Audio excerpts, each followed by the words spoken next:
قرآن کریم کے 30ویں پارے میں سورہ فیل سے لے کر سورہ ناس تک یہ چھوٹی چھوٹی 10 صورتیں ہیں، اور ہم تمام مصلیان تقریباً 10 سال سے 20 سال سے 30 سال سے، یعنی نمازی بہت سارے 40 سال سے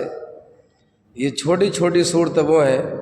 جن کو ہم اپنی نمازوں میں پڑھتے آئے ہیں، اپنے ائمہ سے نماز کے اندر سنتے آئے ہیں۔ لیکن افسوس یہ ہے کہ اگر پوری مسجد میں کسی ایک شخص کو بھی کھڑا کر کے یہ پوچھا جائے کہ بھئی یہ جو تم صورتیں روزانہ پڑھتے ہو،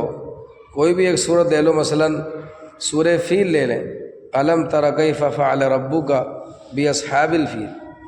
بھئی اس صورت کو تم روزانہ کی نمازوں پڑھتے ہو، سنتوں میں، نوافل میں،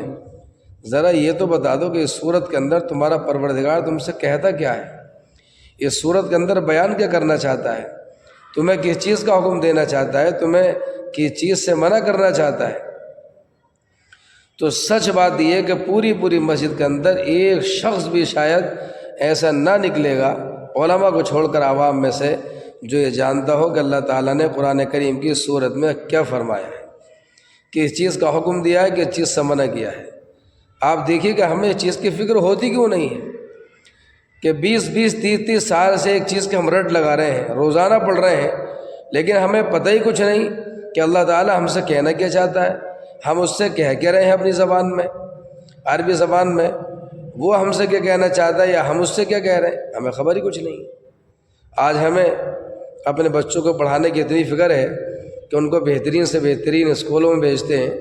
اور کالج میں بھیجتے ہیں، اچھے ٹیوشن کے انتظام کرتے ہیں،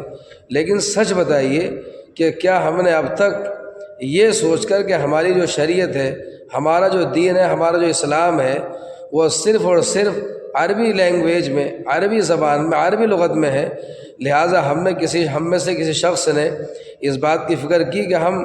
اپنے بیٹے کو یا اپنے کسی بچے کو کسی اچھے عالم کے پاس صرف اس لیے بھیجیں عربی سکھانے کے لیے تاکہ وہ کسی نہ کسی معنی میں قرآن کے معنی جان جائے۔